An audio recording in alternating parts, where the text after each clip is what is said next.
Hello, everyone. Welcome to Team Ningen Gaming. Here at Team Ningen Gaming, we believe in uniting gamers and small developers so that together we can do big things.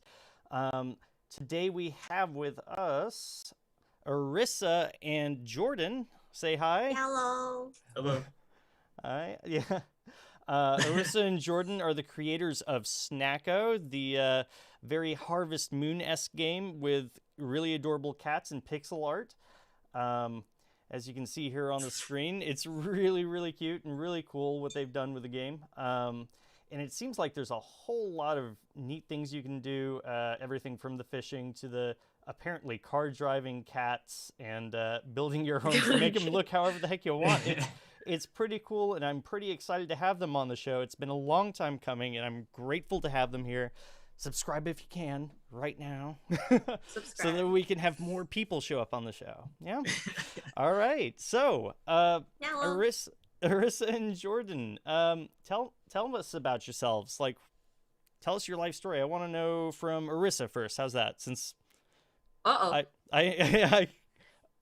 want to go second? We can ask Jordan first. He already introduced himself a bit. Okay, sure. Yeah. I could go first.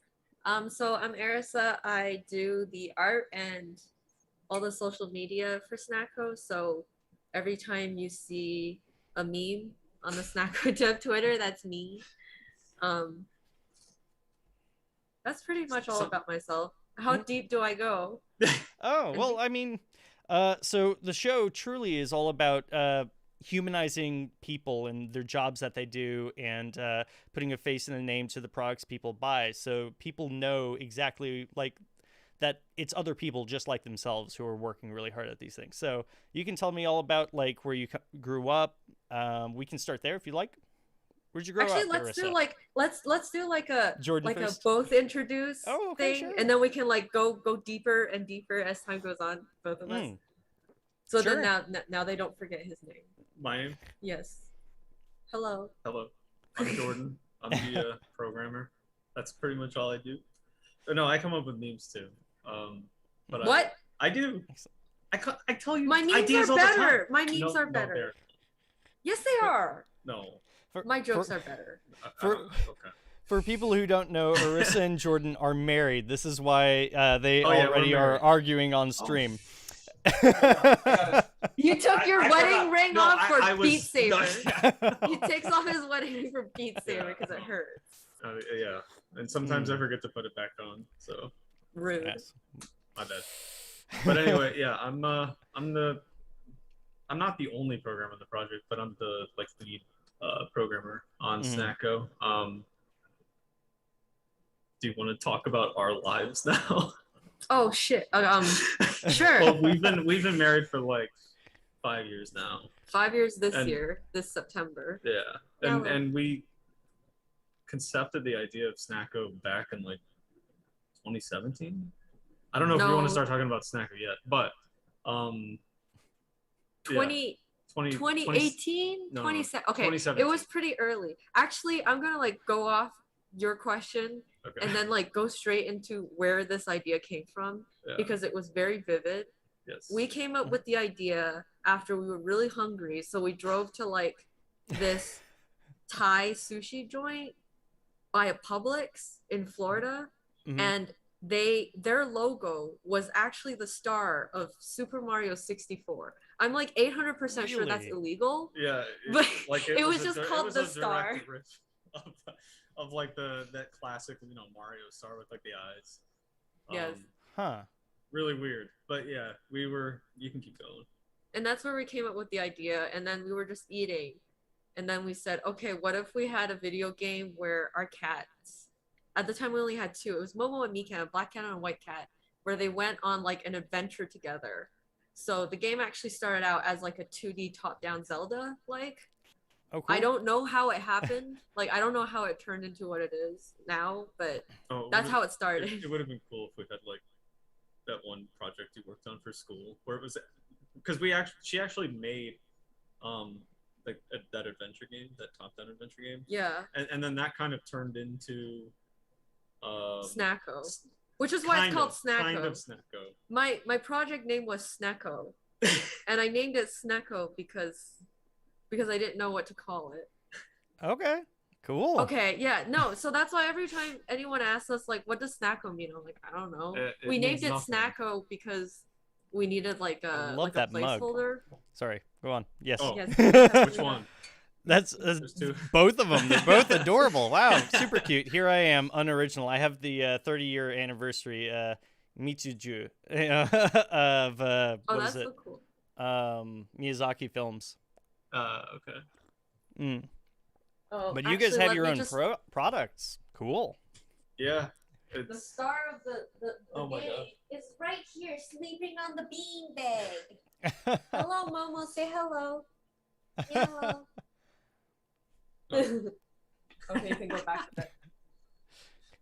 We got a whole bunch of meowlos in the chat, and love the outfit Erisa from love the Alpaca Erisa outfit. the Erisa outfit from Alpaca Christine.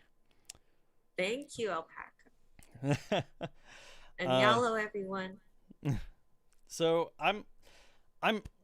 I grew up in Florida, bit of a military kid. I just love people. I love talking to people. I enjoy video games, and I came up with the whole idea of this stream just from being at the GameStop and saying all this is so commercialized. I absolutely hate it. It's terrible. Somebody should just actually communicate with people and developers and talk about games and get people excited about it. And eventually I got fed up with it. I'm like, you know what? I'll just do it myself. So this is what I'm doing. That's pretty cool. There's my introduction for you. But I think it's really hard to get. I think it's really easy to forget that everything we consume is made by people, regular people. Because I'm kind of guilty of the same thing. Before I went into this, I always felt like game developers were like special beings who just like went to their game garden and then just picked a game and then sold the game. Right. But then the more you get into it, you're like, okay, so everyone has pretty much the same struggles, everyone has the same problems, everyone's frustrated all the time. So it doesn't matter who you are, you're not really immune to any of the problems that come with games. Cool. Yeah, absolutely. I totally agree. That's like in every profession that you look at out there, people have lived lives. They're, in a place where they are now because, they are just like you and me. They're working to make a living. They have dreams and aspirations. They want to do things. And it's really cool that you guys decided to make a game. I think that's really awesome. Did you guys have experience making games before? Technically, I've been very, very small scale games. These were like done for we've done a couple game jams before Snacko. Oh, cool. And then I've been programming for like forever. I'm 31, and I've been I think my first game that I actually made was when I was around 14. Wow, that's pretty early. When I go back and play it, it's just total crap. But they've gotten better over time. I hope it looks like it.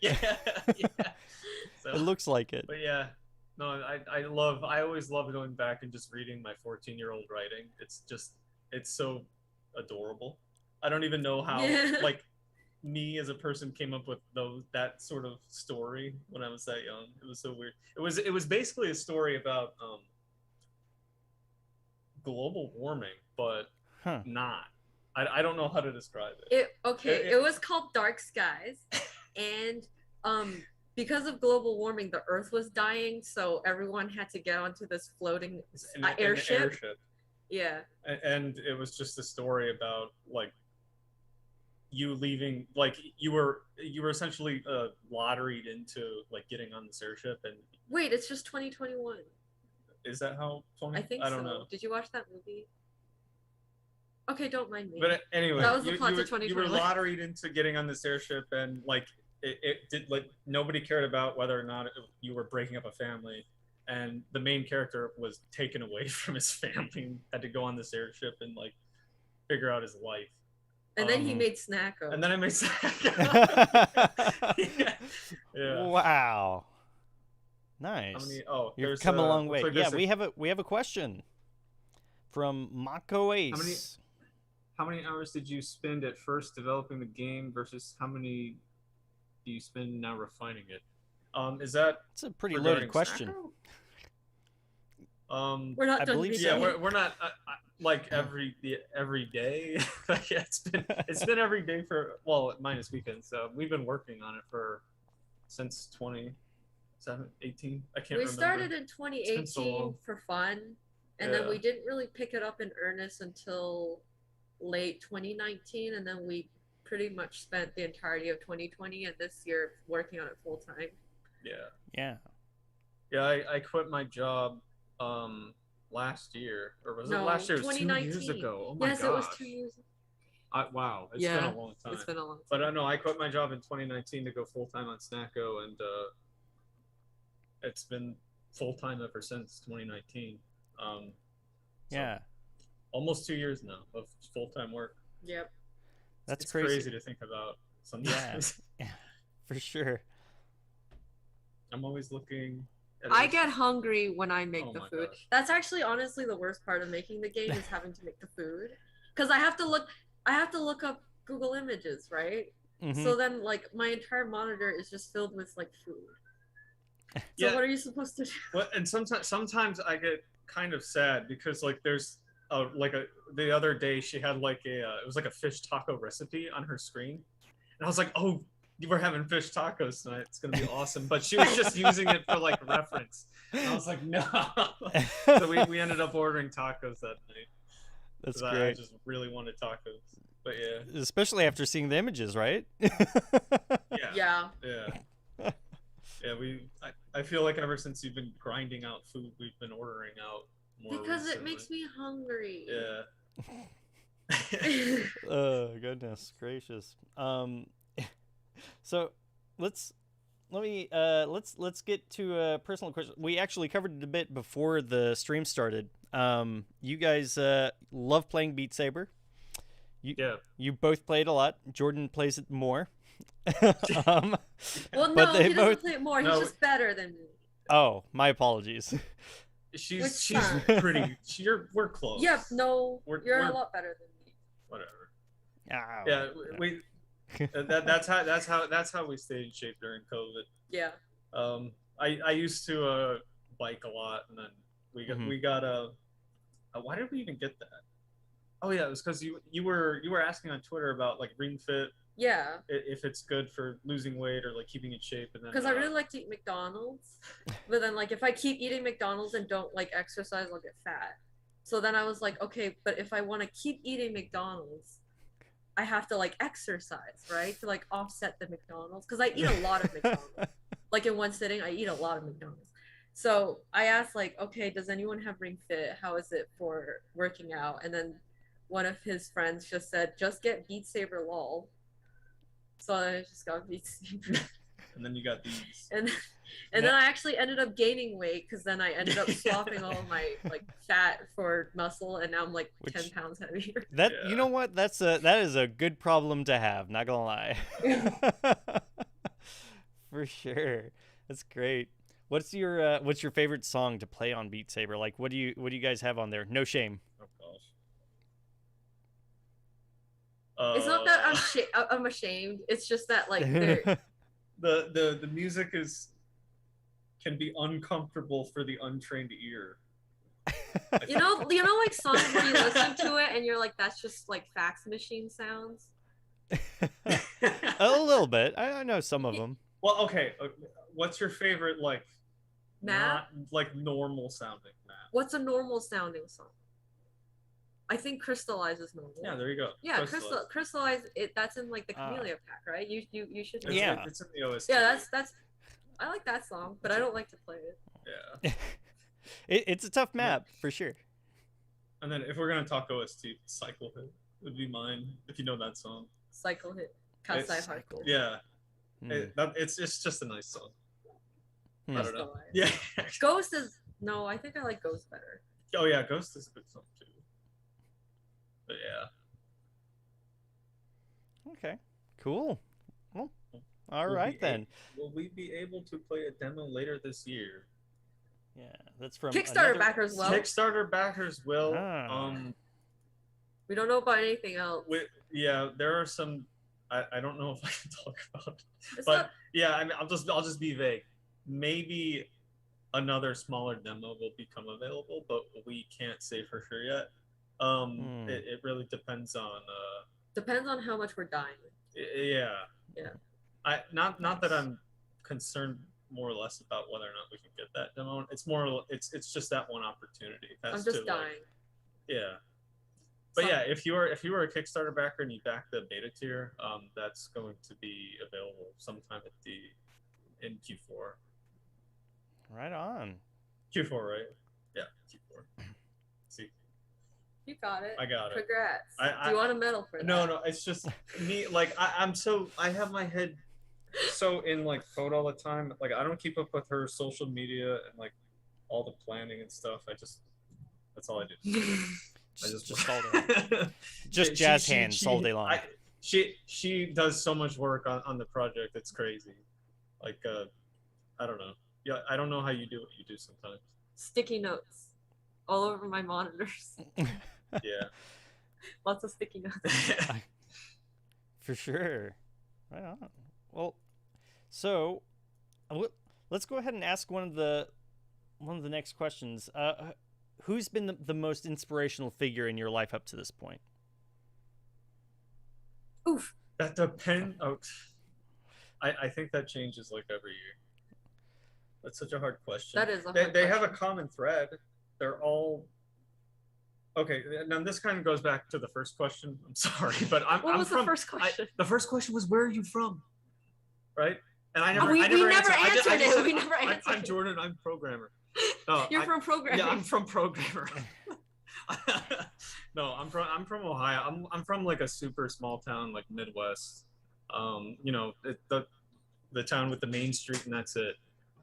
So I grew up around a lot of people who still haven't really left, and kind of they enjoy life in their small town. And for a long time, I thought that would be my life. But I always looked up to people who could kind of move past that and like go out into the world. And I've always been afraid of that. So I think everyone that I can't say a specific figure right now, but everyone that I've always looked up to growing up has always been like kind of like a risk taker or like just, you know, adventurous. And it took me like until we moved in together and that's a crazy story. But I don't know if we want to go over it here, but I was always very, you know, very safe and secure in my little Midwestern small town bubble. And then I was just like, all right, I'm moving to Florida. All right, I'm moving to Canada. All right, I'm going all over the world. It's going to be great. And this man didn't have a passport. Yeah. I was like, wow. Yeah, my life has done a complete 180 since, and it's nice to have been able to make that leap, because I had always been so afraid to actually leave. So your role model is Link. Link, yeah. Courage. Or any RPG hero. Yeah. Yeah. Triforce power of courage. Well, now you know the 3 cats, right? The 3 cats? Yeah, it's her Triforce. Well, who would be the adventurous one? Nobu? Or who would be courage? Nobu. Wisdom would. None of them are wisdom. It's wisdom and power. What is it? I don't even know. Yeah, wisdom, power, and courage, I believe. Power, yeah. Yeah. Well, I don't know what Momo is. They're all dumb. It's yeah. Okay. Yeah. The Triforce, the forgotten Triforce. It's of dumb. The Triforce dumb, power dumb, of dumb. dumb. Yeah. Yeah. I want to say, instead of just like a figure, for me, I've always been a Nintendo kid growing up, and I guess I've always really thought like kind of like the OG circle of Nintendos, like Iwata, Miyamoto, and up to a point like Reggie. I thought they were the coolest, especially Miyamoto, because I felt like he took a very childlike approach to all of the games he's worked on, and I always appreciate games that don't take themselves too seriously and that are just fun or interesting or just weird. And through the years, even when Nintendo has done something where you're like, it's kind of sus, I still appreciate it because it's like you don't really know if it works until you try it, right? And then one thing I've learned over the years is that it could be the most obscure, weird, objectively okay game in the world, and then it's still someone's favorite game because someone somewhere has formed some sort of attachment and nostalgia to it. And I feel like that's really cool. And that's just me being biased. I grew up with only Nintendo handhelds because they were cheaper. Right. So my parents just bought me the Nintendo. They were also the better ones, though. Yeah, because like, okay, when I got my Game Boy, the PSP didn't even exist. Yeah. At the time, it was literally you had to have a TV console, or you had to have like a Game Boy Color or something, right? So my first real like game thing, yeah, wasn't actually until like a Game Boy Advance SP. Like I got into games. I got my own system really late. I used to just go over to other people's houses and like play their games. And it worked out for me because like if you have like a PS1 or an Xbox, you can't like sneak it into bed at 4 a.m. and play it, but that's what I did. Right. Yeah, your parents don't know if you're playing at 3 a.m. if it's a handheld. Right. So I used to set an alarm at like 3 a.m. and then wake up and play Pokemon Crystal. That's how I got my game. Wow. Got it. Cool. I mean, that's a great segue, actually. What was the first game that you guys, like, let's start with Jordan this time, that you fell in love with growing up? Well, I mean, there's a lot of good choices, but I feel like probably the most impactful in my life was a game. It was an MMO called Ragnarok Online, and that game I think turned me into an addict. The way you said that, yeah, it's so negative. Well, I mean, you have to think. You have to go back in time to like 2000. It was like 2004, like some time around that, where like just being online was like cool, like it wasn't. Yeah. You had to go. Being on a computer, like we had like a family computer. I had 3 other siblings, and we would all fight for it. So yeah, I would have like my hour on the computer, and that hour was like the most fun I've ever had, right? Like every day. And then I would get on to this MMO, and just like going back and playing it, the game's not even that great, but it's like just it was the first time that I had ever really socialized online, and just I remember just feeling like I had friends on there that I didn't even know that well, but I would just get so happy when I would see them come online. I would just send them messages and stuff, just like, hey, hi, what's going on? Yeah. Stuff like that. And I don't know, that game just, I used to play sports as a kid, and that made me quit sports so I could just stay on play. And like that actually kind of got me into a little bit of programming too, because I ended up running a private server. Wow, like smart boy. later. Yeah. Big brain. So, but yeah, I mean, that probably guided me to what I'm doing now. You actually showed me like a project you had made when you were a teen. I think it was like a multiplayer 1v1 like 2D side shooter like in an arena, and he used like ripped Mega Man sprites. Assets. Yeah. I don't know. I did so many like stupid projects. I was on the computer way too much for my own good in those times. I don't know. Well, it worked out. It worked out. But yeah, my parents were worried about me for a bit. Not gonna lie. Yeah, I think all of the 90s, that's when the parents definitely had a problem with the kids on their video game consoles all the time. I mean, I'm also 31, so we're in the same boat together. Yeah. Oh wow, same age. Yeah. So yeah. Yeah, the whole being on playing video games all the time. Now there's like people like PewDiePie who make literally make money by playing video games, or people who Yeah. are in tournaments winning things like in Dota 2 or Rocket League and just making bukus of money. And then the people Yeah. that develop games, and it's kind of wild. But it Yeah. is a new Yep. world for sure. I mean, I'm glad we grew up the time we grew up, because I feel like we have like this really unique perspective on the world today. And because I don't feel like particularly old, but I also feel like I've seen a side of like technology that a lot of people growing up today haven't. It must be weird nowadays because like I can't really imagine what it's like being born and there's already smartphones. Yeah. Or like Mm. just yeah. Or internet that you can like I didn't back in my day. I didn't even have YouTube. Yeah. To watch E3, you had to stream it on IGN and it was like 140p. So you had like 2 whole pixels to see the announcement. So you just had to wait until like the actual photos came out and like read the articles. And now you can just stream the whole thing on Twitch. Yeah.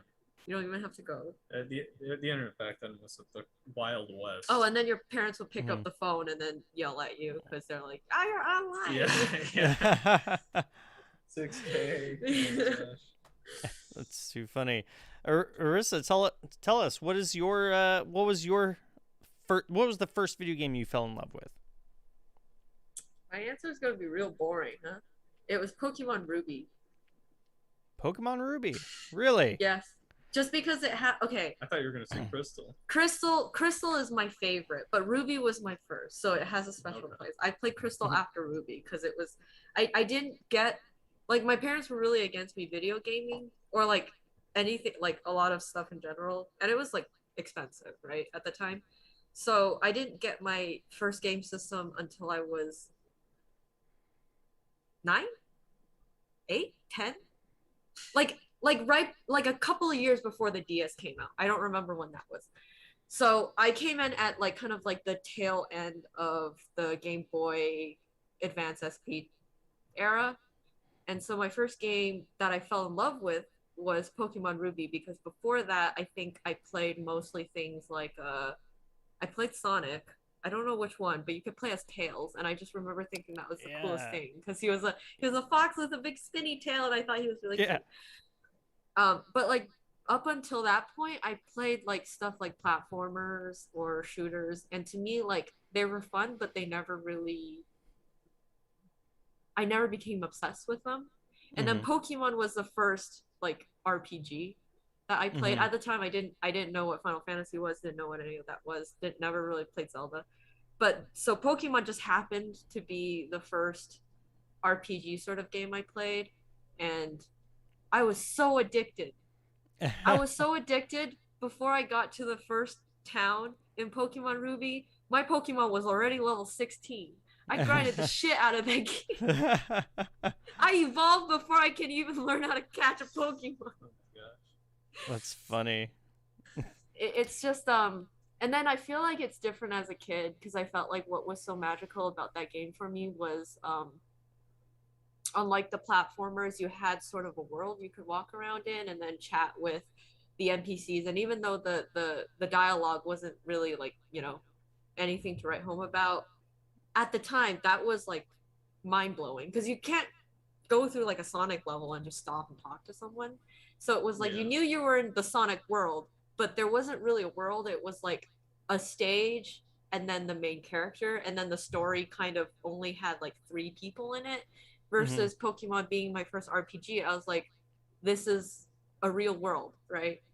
Yeah. And when you're a kid, I feel like you have a lot more time and imagination to like kind of think up backstories of all the NPCs. And then like, I remember I would do things like there was this town where it had like a hot spring. And sometimes I would just literally like put my character in the hot spring and pretend I'm relaxing in the hot spring and stuff like that. And that's what made that game so,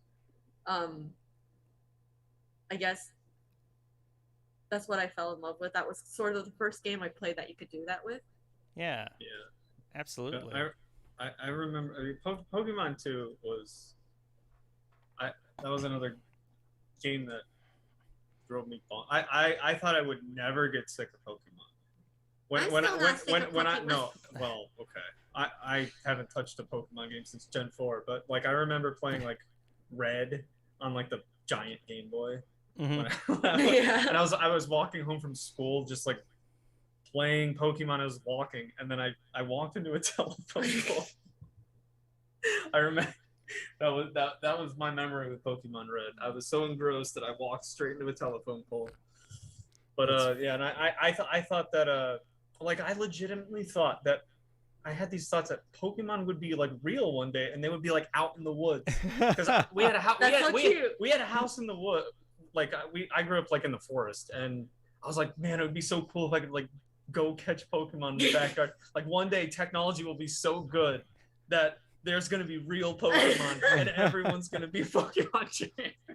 Oh my god! And I have Pokemon Go. Yeah, it's the closest thing. Yeah, that would have been crazy to have as a kid. Yeah, that would have been crazy to have as a kid. Absolutely. Yeah, no, I think the only Pokemon game I ever played was probably Pokemon Blue. And then I was like, wow, that was fun. Wow. Wow. Well, I thought it was fun, and then I'm like, oh, well, you play one and you play them all. Yeah. I mean, technically.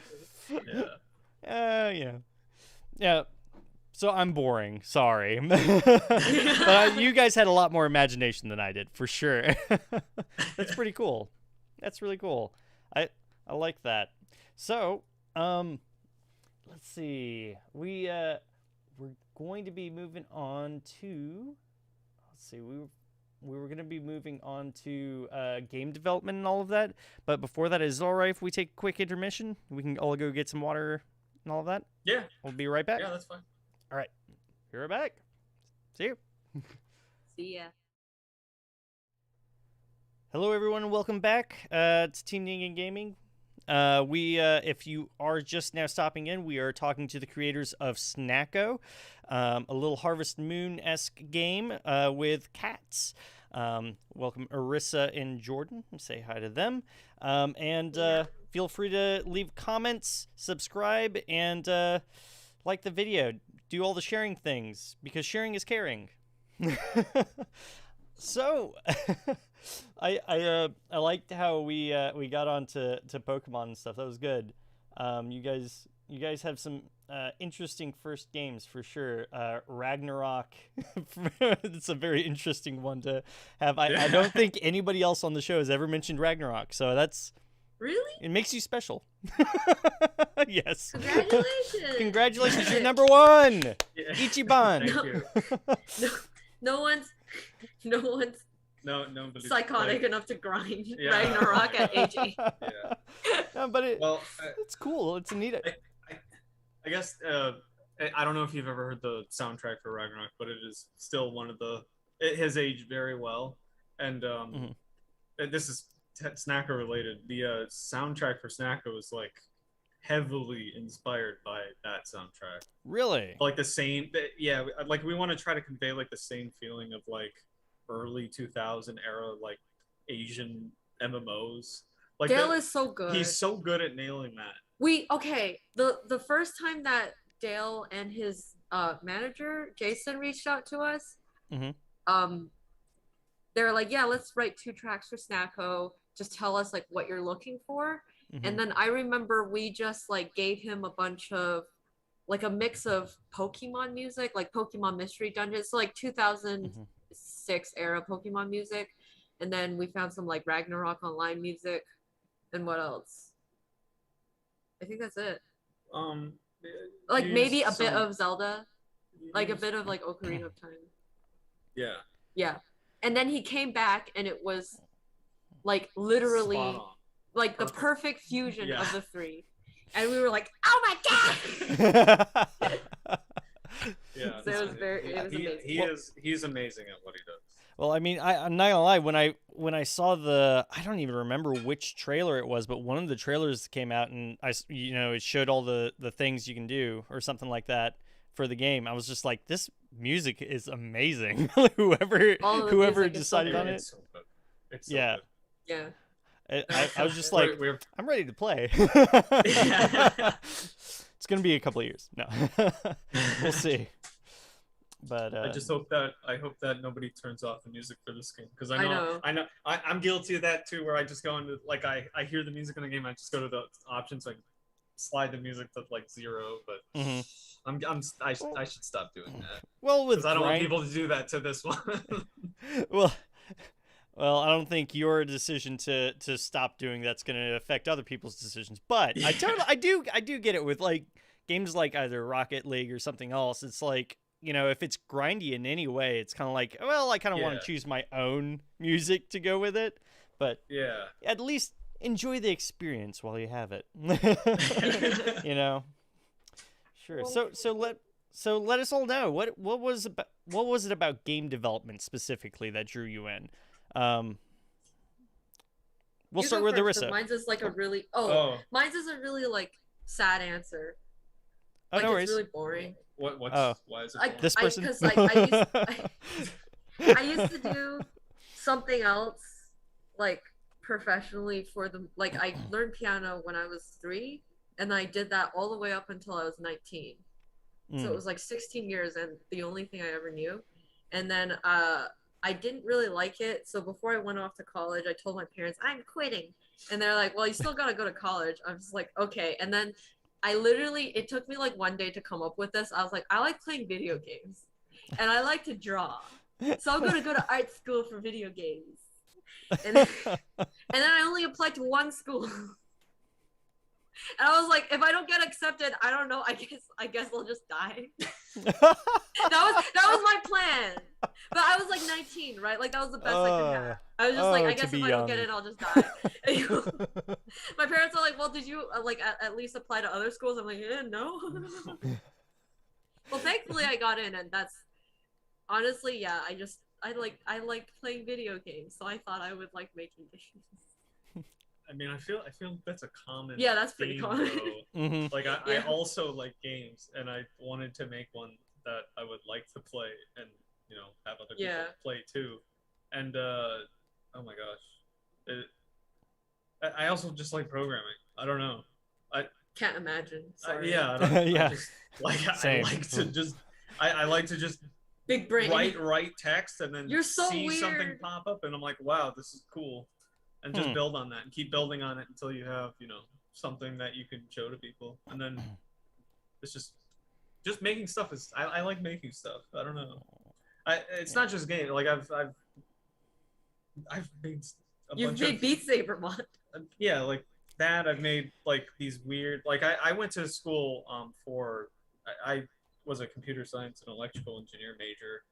And I thought I would go into like hardware. I didn't think I would be in software, but I went down the software route professionally, you know, working on like business apps for like 5 years, accounting 6 years. Right. Yeah, accounting software, stuff like that. Pretty. I mean, it was good experience, and I love the people I work with. But yeah, actually, Snacko has a hidden accounting software. No, it doesn't. no, Please it's don't not. take that out. No. But yeah. Just don't quote me on that. I really would much rather put those talents to like making experiences versus like making a tool that like people will only really like talk to you if there's a problem or if they don't like it. Yeah. Like when you're working, like the only time you hear feedback is bad feedback. Otherwise, you know, you just assume they're happy. No, I remember a couple years ago, the way you described it was that, like, when you're making business software, it's like the majority of people using it don't want to be using it in the first place. Yep. So it's like already a bad experience. And like, as someone who wants to make things, usually you want other people to like be happy, right? Yeah. So then if you're making something that people see as a pain in the ass, like I don't think anyone has ever said, I love QuickBooks. Or I love Jira. This is my life. Let me tell you, I'd far prefer QuickBooks over doing it all by hand. But yeah. Yeah. But yeah. But I'm not excited to open QuickBooks. Yeah. It's not. You're not wish listing QuickBooks. I'm trying to get out of QuickBooks as soon as possible and into something I want to be doing. For sure. So you enjoy the problem solving aspect, and you enjoy actually making something out of just the sheer code and seeing it come together. Yeah, the creation of it and the ability to share it with others. Exactly. Yeah. That's it. Big brain. No. I have big brain. It's like a chef, make things. For games. I don't know. Every time he makes something for Snacko and it works, I'll draw like a medal on a piece of paper with Sharpie, and then I'll cut it out and hand it to him. It just says #1 programmer. He doesn't like that. I feel like you're trolling me. I'm not trolling you. I'm hyping you up. Okay. There's a very fine line. Or like I'll Google like wizard clip art. No. And then just use like the first stock photo I see and just send it to him. Thank you. You're a wizard. You're a wizard, Jordan. You're a wizard. Thank you. All right. Well, that's cool. I like that. It's all cute. Let's see. How did the idea of the game come about? Oh, we kind of covered that with the. Although not in real depth, but Yeah. Well, it was more about the ripoffs. I have the real depth if you want to hear it. Okay, you have the real No, deal. The I real remember, depth. Yes. Well, the conversation went more like I was just I was just sitting there thinking of like stupid stuff like I usually do, and then I was like, what if like we just had a game where like it was just cats but just doing normal things? Yeah, I remember. Instead of like being cat, like you would just have like, and this is actually what Snacko like you initially concepted it out as like. It was there just was like an ATM. Cats living in like a town with like a little convenience store and like a police station and stuff like that. It was just that was the first NPC. A human world, but with cats. Yeah. And then it just so happened that in the backyard of the player's house there was a farm with like 9 tiles, and I remember saying, "We are not turning this into a farming game. Absolutely not, because that is way too much work."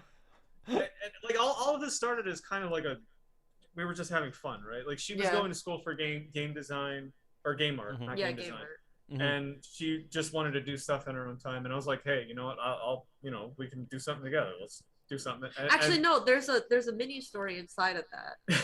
We started doing this together because remember when I said that I got into game development because I liked playing games?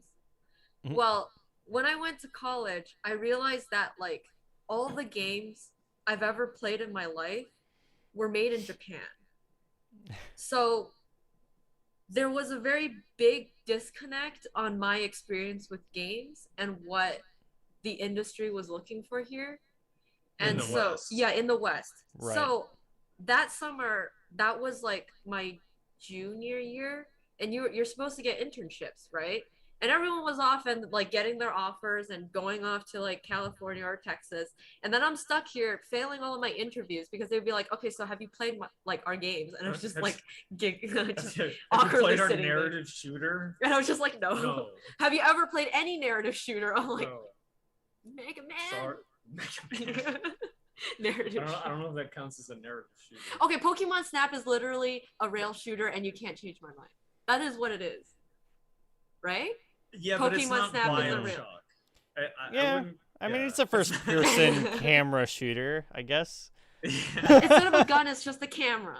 Yeah. Anyways, so then I just so that summer I couldn't get an internship, so I was like, well, I'm technically kind of fucked. Well, because you were told that like if you don't get an internship your junior year, you are not on track anymore, because when you go off and try to get hired, they're looking for like experience and connections and all that. I'm just sitting there going like, oh my god, I've never played any of these games, and I obviously like, if it's one thing that the game industry doesn't lack, it's passion. There's like, for every me, there's like 30 other people who absolutely love these IPs and love these companies and absolutely will give everything to work. And I didn't have that, and I couldn't really like get that in like half a year. I couldn't just fake it and be like, oh yeah, let me go and play all of like these Western IP games. So then I was like, well, if I can't get an internship, we might as well try and do like a side project, and then maybe at the very least I'll have something for my portfolio, right? Coming out of this summer. So that's how that happened, was because I couldn't get a job. Well, An internship. Sorta. I mean, it started as a portfolio piece for her, and then it gained traction on Twitter, and then we were just like, hey, what if we, made the game? Because everyone would be like, what's the game? I'm like, there's no game. There's no game. It's like, it was just, just for her art, to showcase her art, and it turned into a farming game, which is not what, I mean, I'm happy it did. Yeah. But at the time, I was like, I know these are hard to make. I've read the stories of like the Stardew creator, where it's like, and where they're he's like, oh, he had to sacrifice everything to like get it to, and I mean that's. And everyone's like, don't make your first game a big game. Yeah. Don't make your first game a big game. Don't make your first game a big. Oh, what did he do? Sorry. I don't know if you actually saw one of our developers that we had on here, other than like a game jam or two. I think he's worked on other big projects, but his first game that he made himself as an indie developer, he thought it was going to be a small game, and he ended up making it basically like a small like AAA for himself. Basically feels like it's been going on for many years, and then like he made another game side project that was going to be bigger, and that ended up being his small game, so he's been doing that. But yeah, that's it. So it can easily happen. A game can easily go from being something that you plan to be really small, and then you're like, oh, what if I also did this and then this? Like this is a really neat idea, and then you just end up. Yep. I remember the progression. It was top-down 2D Zelda-like adventure game, but with cats. And then Octopath came out, like the trailer. That was when it was still called Project Octopath Traveler. Yeah. And then we looked at that and we said, A, that's made in Unreal Engine, which is what we're using. And B, that looks sick. Yeah. So I remember putting together like a prototype. Like, I think this is how they did the camera and the lighting. And then like we put it side by side and said, yeah, this is what it looks like. And then we tried to kind of like port Snacko over to that. And then that's how it became from top-down 2D to all of a sudden it's a 2.5D. And then we made like the town and the house, and then I put a garden, and then we were like, and then the farming happened. Yeah. So that was already terrible. And then, okay, at this point we were making a farming game, and then when the project used to be much smaller and like less official, we had a Patreon where you could like play the build. It wasn't anything great, but it was a build and you could play the game. And someone was like, so what if you could rotate the camera? Yeah. And then all of my work just went from like this to like this, because now you have to like actually make everything. Yeah. Oh. So I was happy that and then we had to go from 4 direction sprites to 8 directions. Yeah. I don't know. This game is huge. I don't know why it's. Oh, and then we added building. We're like, okay, you can farm, but what if you could put little fences down? And then what if you literally built a town with your own hands? What if instead of having static now there's NPCs? Interior building. Okay, now it's The Sims too. Okay. I'm crying. I'm crying. I know you're crying. You're crying more than me. Well, when did your heart stop beating? Was it when you first found out that you were changing it into a farming game, Jordan? Yeah. Okay. Yeah. No, I remember the moment, because she gave me those like puppy dog eyes. Like, can we please do this? I'm like, okay, if it's the last thing you asked for. Okay, yeah, sure. Let's try it. We'll see what happens. And then I played The Sims. I was like, oh, can we please have building? And he was like, no. Okay, we can do that too. And then we put in like very basic tile building, like how it is in Stardew, where like it's tile based and you can put stuff. Yeah. And I was like, but what if we can rotate them? Put it not on the fucking tile. What if it's not on the tile? Like in The Sims, when you hold down Alt and you can just like go anywhere. And he was just like. Okay, and then you're like, okay, but what if you could have tables that you can put little items on too, and then like you can put something on a wall, and then you could, yeah. I'm just like, all right, you know what? I think I've figured it out enough that I can do all this other stuff too. Sure. Yes. Sure, just keep piling it in. Come on. Well, I mean, if anything, at least you won't lack in the idea category. She's been, doing plenty for you there. Oh, so. no. Yeah. And then I remember at one point we had to talk. It was like, at one point we have to like finish the game. Yeah. So then we had to like cut it off and then list out all of the features. And then somehow we still ended up adding it on. I think the pet was something where it's like Phantasy Star Online 2 came out in the West. It's like a Japanese MMO that's quite old, and it has this feature where you have like, it's like a sci-fi like fantasy MMO, and you have this little cyborg thing that follows you around, and it could like either shoot things for you or like heal you and stuff like that. And then I remember both of us used to play that game before it was ported to the West, and then when it got announced, we were like, so what if we had that but in Snacko?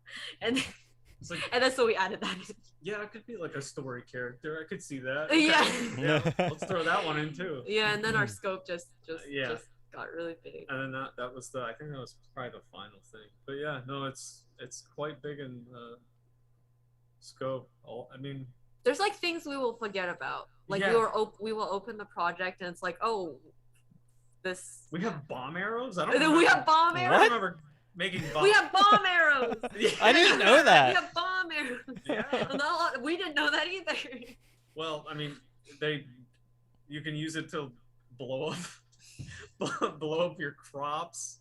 You're like, if you want to cut down trees with bomb arrows, you He's can. like, what is going on? If you want to mine with bomb arrows, I thought this was supposed to be a Harvest Moon game. Yeah. And then the second you said you can bomb your crops, he was like, So what? Why? wait, when you bomb your crops, does it like drop all the like crops? Yeah. So you don't have to like harvest them, you can just bomb your farm? Well, okay. There's a cat. But does it also because cook you bomb your them? fences. No, Oh shit! No, that's not how that works. It Okay, would so in a Breath of the Zelda Wild. game. Did you know in Breath of the Wild? No. But yeah, it's become very sandboxy. Just like the way, like sometimes I'm surprised the way things play out. I'm like, I didn't even know that was possible. I didn't make it like that, but now you can bomb your turnips to harvest them. Well, like one of the funny things we found recently is like with the cart, like you can pick up items or like when you have like the different ranching things like the cows and chickens or like you can pick them up and like move them, but you can pick them up and then like also drive. So you can drive your cow. You can pick up the cow, get in your cart, then you get in the car and then get the cow. Drive. Okay, yeah, and then you can also throw it while you're in the cart too. What? Yeah. I thought this was that wholesome direct. No. Yeah. Okay. Well, first we have bomb arrows, and then you can throw your cow when you're driving. That was another cool. Like in one of our first builds too, because we.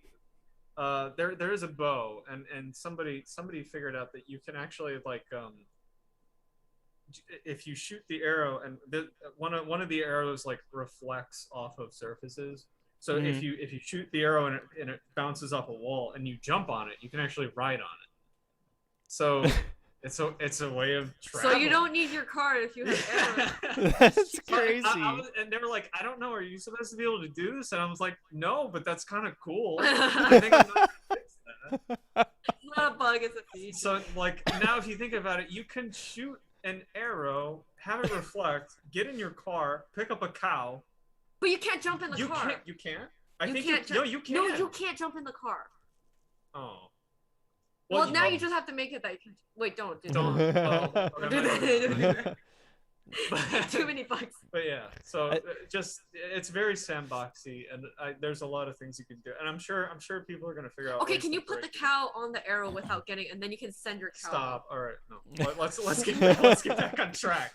Let's get back. Like imagine that there's like an any % speed run. And to finish the game, you shoot your arrow at something, it bounces back. You put the cow on it while it bounces back, and then the cow somehow hits like a story trigger that triggers the last cutscene, and then it's like a 1 minute 24 second speed. Oh.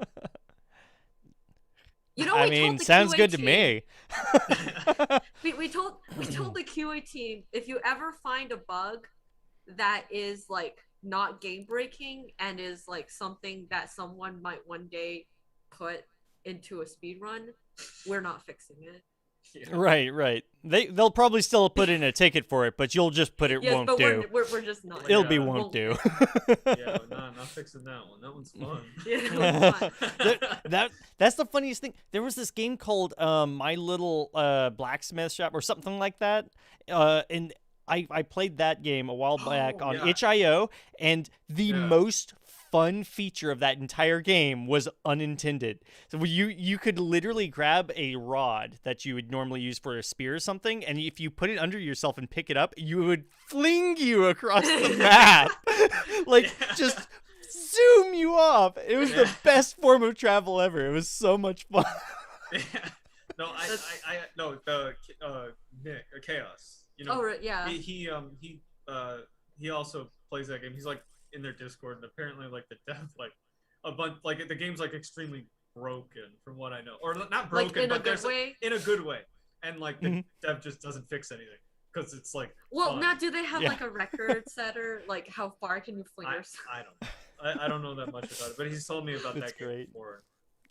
Yeah, those are my so favorite. Great. For sure, definitely. I think we've already covered what's the most difficult thing you've had to overcome in making the game. So unless you had something else to add in that, the game is hard. The game itself. The game. Yeah. Well, we made the game. No one told me we had to make the whole game. Yeah, every single system is just. But it's worth putting together. It's just awesome. So big. Yeah. Why is the game so big? Don't look at me. I had a feeling you were gonna point at her. Actually. You said it was a good idea. Yeah.